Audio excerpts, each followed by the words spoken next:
Hi friends, welcome to the video. I'm Olivia, and if you've never seen my face before, you can consider me your fragrance fairy godmother. So in last week's video, I started sharing with you guys some of the fragrances that I brought home with me on my massive trip to Milan. And as I was filming that video, I had high hopes that I would be able to speed it up and talk about everything in one sitting.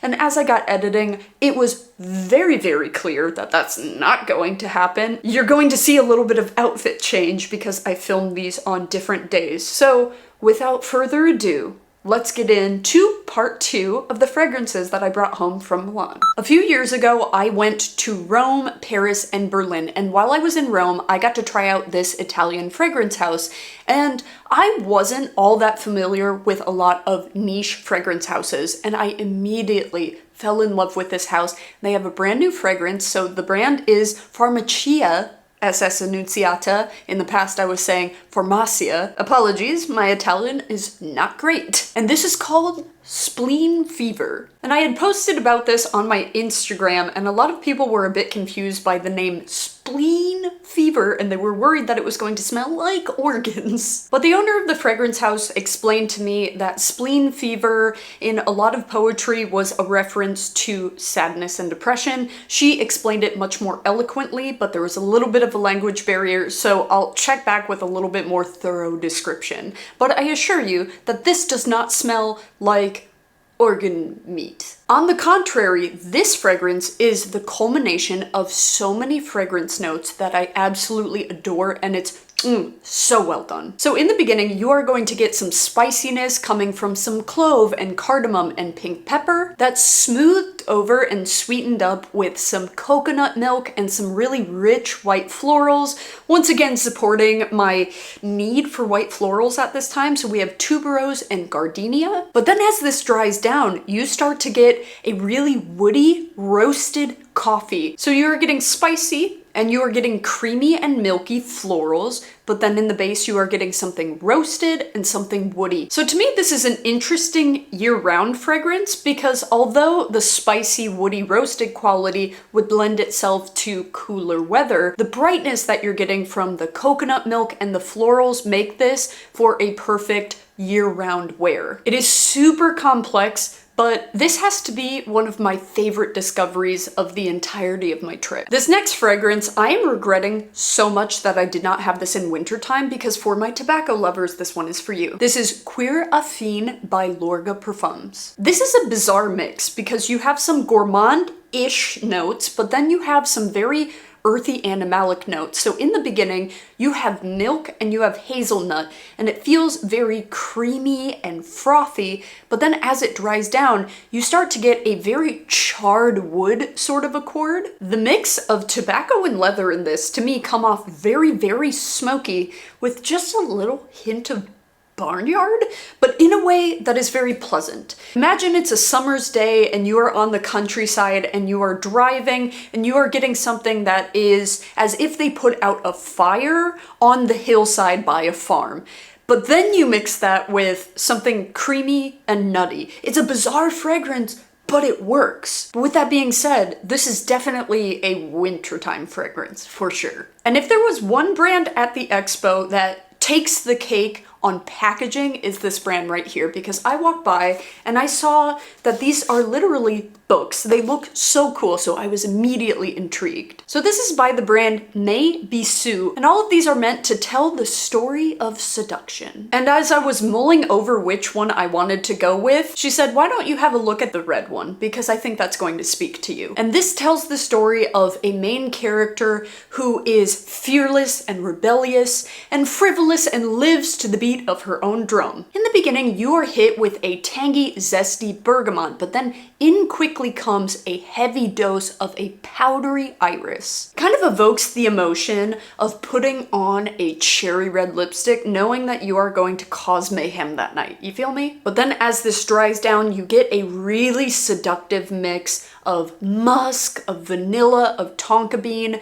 so I can definitely see where the element of seduction is coming from. This is a fearless femme fatale that uses her red lipstick as a weapon. And next is from a brand called My Geisha, and this is ladies first, and I was inspired to grab this one because it was actually International Women's Day, so of course I had to grab this one. And this is a warm, musky, baked apple and vanilla sort of fragrance. It is not overly gourmand. It definitely doesn't feel heavy or sticky or cloying or overly sweet because it has that nice musk to lift it up and give it some airiness, but there definitely is a kind of stewed apple sort of feel to it. There is also an iris in this that kind of attributes to that fluffy, powdery characteristic. So if you're into apple fragrances, this is a unique take on an apple scent because it's not fresh or paired with citrus, as I see very often, but rather somehow simultaneously gourmand meets fluffy and airy. And next is Mercurial Kashmere from Electimuss. Now I already have the hair mist of this, so I'm really excited to have the perfume to pair with it. And if you guys were ever a fan of Olympia by Paco Rabanne, there was so much hype around that fragrance on YouTube, and when I tried it, I was really disappointed. There was something that almost came off a little bit urinal cakey about it. I saw the vision that they were going for, but I found it to be very poorly executed, if I'm being honest. And this is the scent profile that I hope for. This shares the same powdery, ambery vanilla, but I think it has a lot more complexity to it. It's got a warm roasted tonka bean, a little bit of a drizzle of caramel to give it just the right amount of sweetness.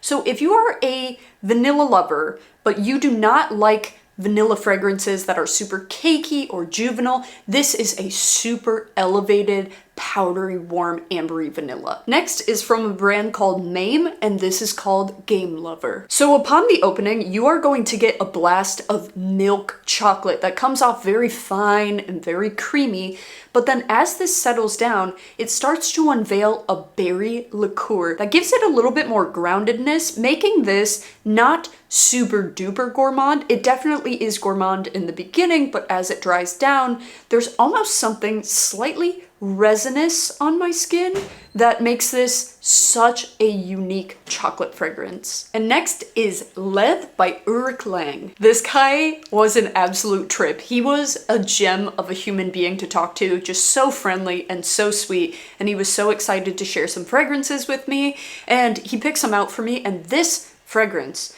was such a breath of fresh air because I had tried so many beast mode fragrances, so many heavy oud fragrances, and after a while my nose was getting a little bit exhausted of smelling so many fragrances because, as you can imagine, there were 400 plus brands there, so I had a lot of sniffing to do, and I ended up wearing this days after because I needed something that was a little bit more relaxed, a little bit more of a second skin that was going to be comforting, and this was so perfect to give me that little extra layer of comfort without feeling suffocating at all. This is sheer and delicate. It comes off very clean with some musk and lavender and dries down to have a little bit of woodiness coming from some cedar. And this was just an ultra comforting, easy second skin fragrance that I would pull upon any day that I don't want to be overwhelmed by my fragrance. I just want something that feels like it melds perfectly into your skin. Lethe, perfect for that. I'm back with an outfit change. So for this next fragrance that I'm going to talk about, at the time of recording this video, I'm not even certain if this is out yet. I am having a hard time finding information about it online, so I really hope that I am not leaking a product, and I hope by the time that this video goes out that it is in fact up and available, and if so, I will link it in the caption below. And the fragrance that I'm talking about is from the house of Casamorati, and this is Quattro Pizzi. So while I was in Milan, I got to go to a launch party for the house of Xerjoff, and if you didn't know, Casamorati is its sister company or a branch of it, and so I got to try out this brand new fragrance. And because I have been on my kick of white floral fragrances, this right here is going to be a sexy floral for summer. This is a dense, creamy, milky coconut and tuberose, and right off the bat, this reminded me of Blanche Bête by Liquid Imaginaire. But Blanche Bête does have a certain amount of powderiness to it that seems to be the hang up for some people. They either love it and they're obsessed with it, or on some people it just reads like straight baby powder.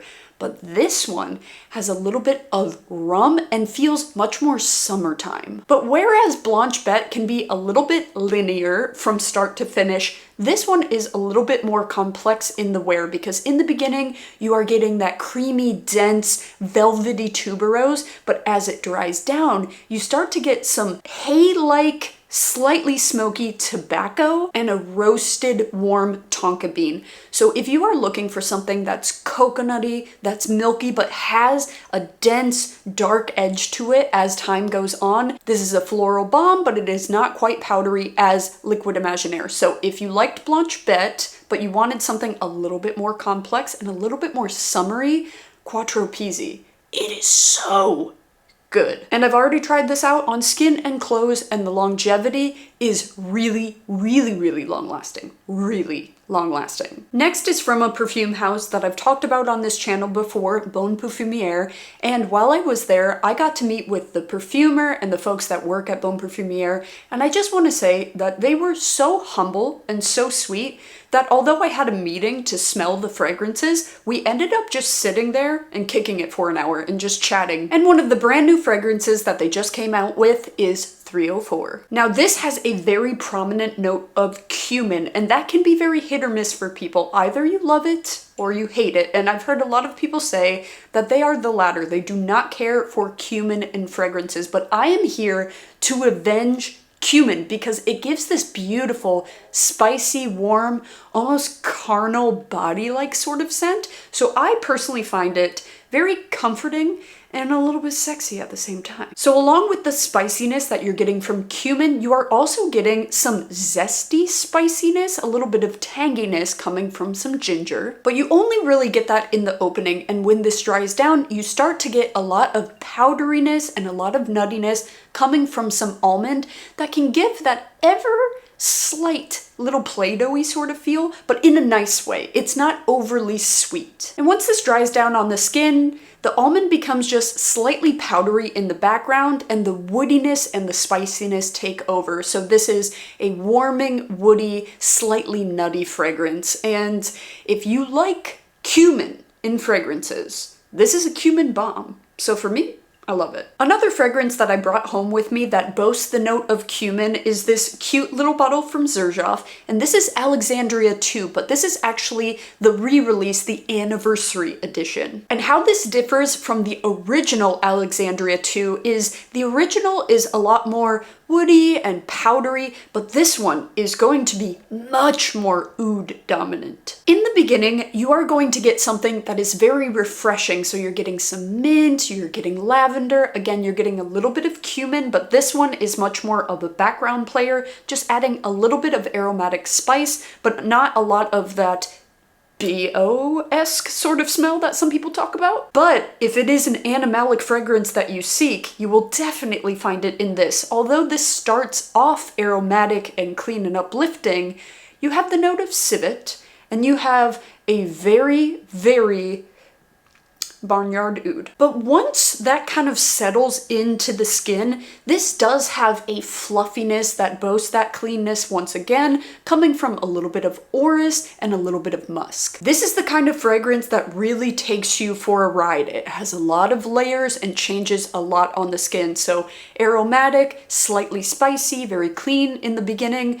and then you start to get some of those animalic dirty notes, and then if you break past that, you start to get that really nice musky dry down. So in the middle of this, I wasn't sure how I felt about it. I wore this last night and I thought this one might be a little bit too animalic for me. And I had my mother and my brother both smell it, and they both said that they didn't feel that it was animalic or overpowering whatsoever. So really to each their own on that. If you are sensitive to a more animalic note, this one probably won't be for you, but I think that there are enough fresh elements with the mint and lavender and musk that this is nicely balanced. And I think from the combination of lavender, iris, and musk, this bears a slight resemblance to Aquamarine and Powder by EBK. If you guys have tried that and you liked it, you would like this. And I got 3 travel sizes from a brand new house called Vallense. They're so new, in fact, that they were actually launching at Exance. And I got to chatting with the fella who is behind this brand, and his background is actually in distillery. And through that process, he began to become curious about fragrances and how to distill fragrance oils. So some of the practices that he learned in distillery, he is applying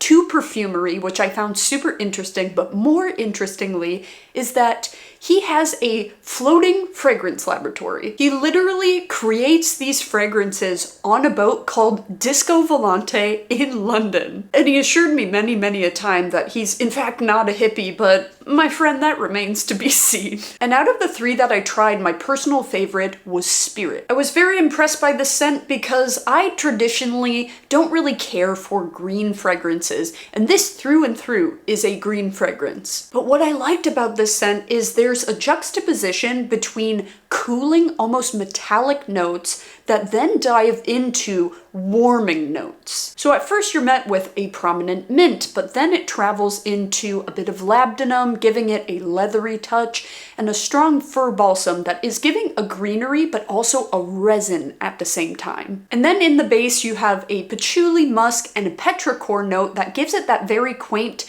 wet ground after the rain sort of feel. So with the refreshingness of the mint and the warm earthy notes, it kind of paints a picture in my mind if you were in the Amazon rainforest, but you're standing right next to a waterfall. So you get the hot ground around you, but you're also getting the cooling mist of the water on your face. So although traditionally I'm not really into green fragrances, I think that this one was super well done. And if you like a petrichor, check this one out. Next is from a house that I have actually spoken about on this channel before, and this is from Experimental Perfume Club, and this is Black Nagarmotha. So they actually had an interactive experience in which you were able to mix the components of this fragrance yourself. So they let me smell a bunch of their offerings, and then I chose this one as my favorite, and then I got to mix it by hand, so that was super fun. If you are a fan of Gris Charnel Extrait by BDK, this is going to bear somewhat of a resemblance. You're still getting that warming cardamom,